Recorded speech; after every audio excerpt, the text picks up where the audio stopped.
Wow, it's time for another show full of tips and ideas from the sales growth leadership expert, Dean Akers. Known for his experience in hyper-growing companies and creating cultures for high-performance teams, here's Dean.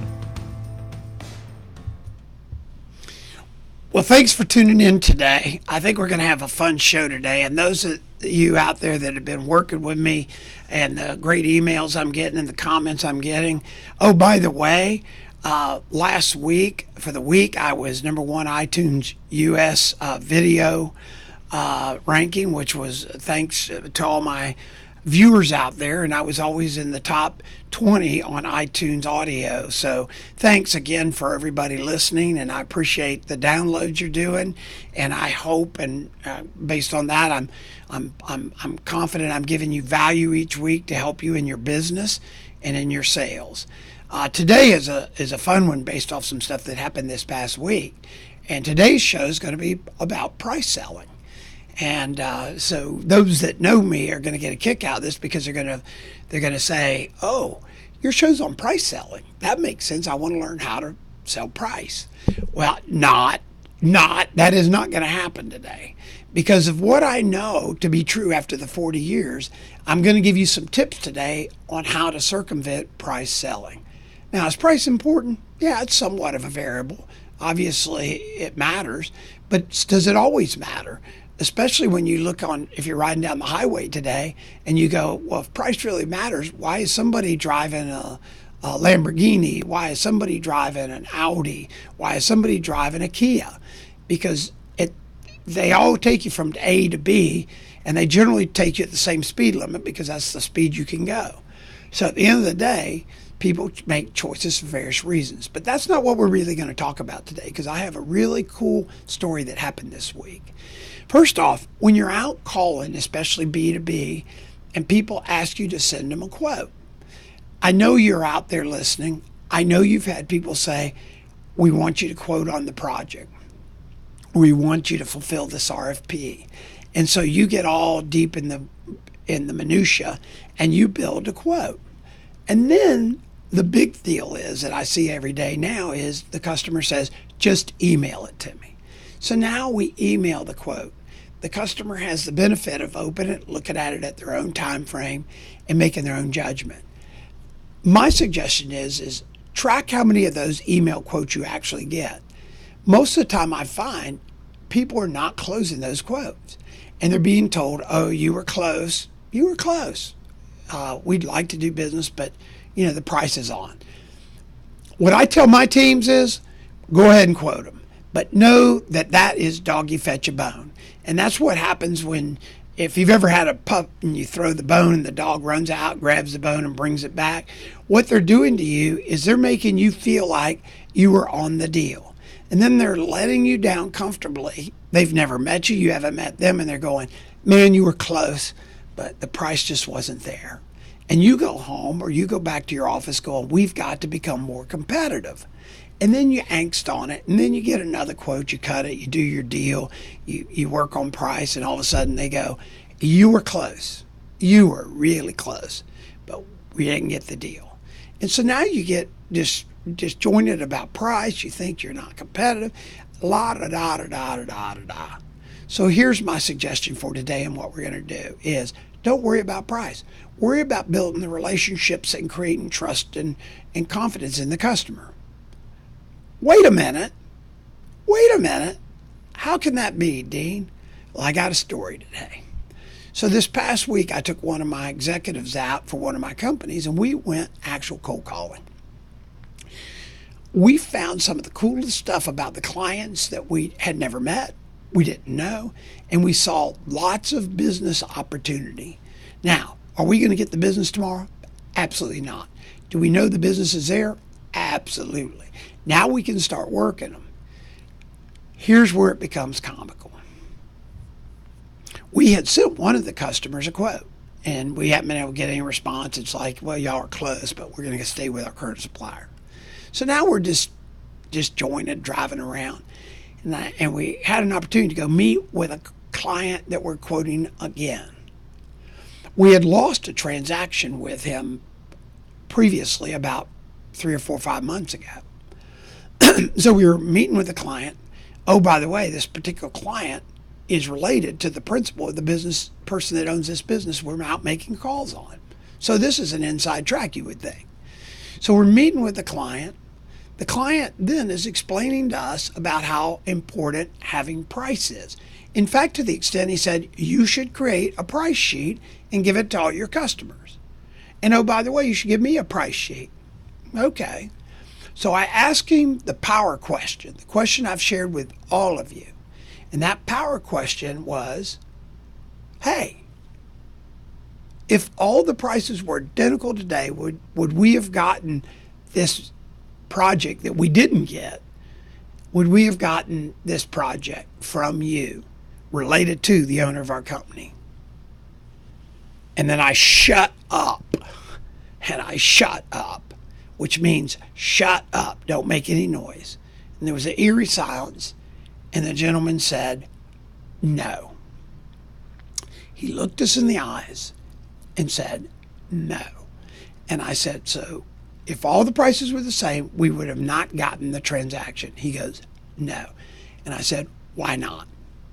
And he started to explain that he didn't have confidence in our guy. He didn't believe we understood the scope of work.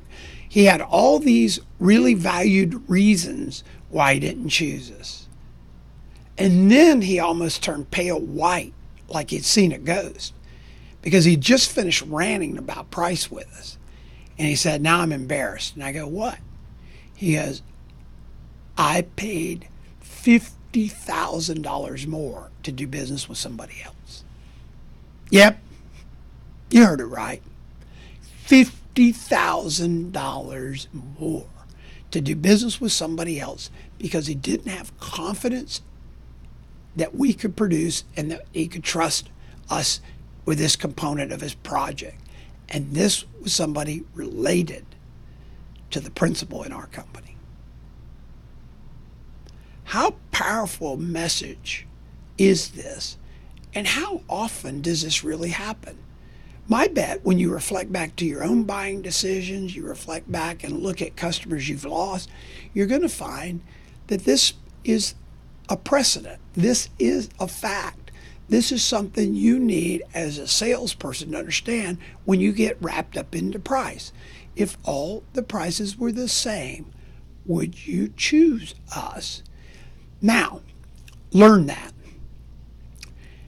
You want to be on the deals. When the customer says yes or no, if they say yes, if all the prices were the same, would you choose us? And they say yes, then your next question is, would you share with me the reasons why? And then again, you shut up. Now they go off and start telling all the reasons. As they're telling these reasons, what they're doing is they're validating their decision to use you. And at the end, you said, well, then we're going to do the deal. We got to figure the number that makes you happy. But we got to do it, because if we don't do it, we're going to be letting you down.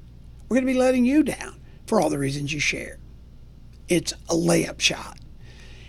More times than not, they say no. Talk about a shocker for a salesperson. They're in there thinking it's all price and everything, and they're working their butts off to create these competitive quotes. And then the customer with this question, if all the prices were the same, would you choose me, says no. Now it disarms all these theories on price. And then ask why. And then they tell you the true buying strategies you should deploy with your company. They'll say, well, I've been doing business with this person for 25 years. Or the guy's my cousin. Could be whatever. It could be, I have their products, and oh, by the way, they keep stuff in stock for me. So when I have this, I always tell them, then you ought to use them. What? You're telling customers to use a competitor? Absolutely. Because I tell them, you ought to use them, but I will share with you this. I appreciate your transparency, and now I know if for some reason they were not able to produce like you outlined, you will know I know how and what you really want and need. 80% of the time, my clients, when I do that, or the potential clients go, well, I can pick anybody I want. It's the ultimate takeaway to be able to say, well, then choose him for all these reasons. But if he doesn't perform or they decide to sell out or whatever, know that I know that I'm going to do that for you. I've had clients go, well, I still want to do business with you now. Because if you understand this, I really do want to do business with you. I appreciate the way you approach this. So all of a sudden you get the business. So the question today, when we tune out here in a minute, that I want you to take away, this week when you're out making sales calls and people are asking for price, I want you to ask them, if all the prices were identical, would you choose us? Then shut up and listen. Shut up and listen, and then ask. If they say yes, say why. If they say no, say why. Do not defend either position. Don't say, oh, well, I could do that. You just didn't know it. Just shut up and listen. And watch how many customers with that transparent type of question really come clean with primary buying decisions. And here's what you're going to find, that price is not the issue. It's all the things they're going to share with you. So your mission this week is to ask every client you meet, if all the prices are the same, would you choose me? You guys have a good one. Happy selling. I know I got ninjas out there making it happen because I get those text messages, I get those emails, and I got to tell you, they mean a lot to me. And remember, you can always reach me at dean@deanakers.com or help@deanakers.com. And by the way, if you still need the custom puke protectors, the mirror, or any of the stuff we've talked about in previous shows, reach out. So till we tune in again, remember, if all the prices were the same, would you choose me?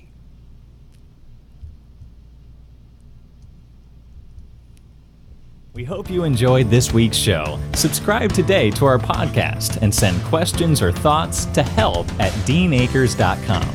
Also, visit us at www.deanakers.com to listen to prior shows and view helpful videos. Also, great tips.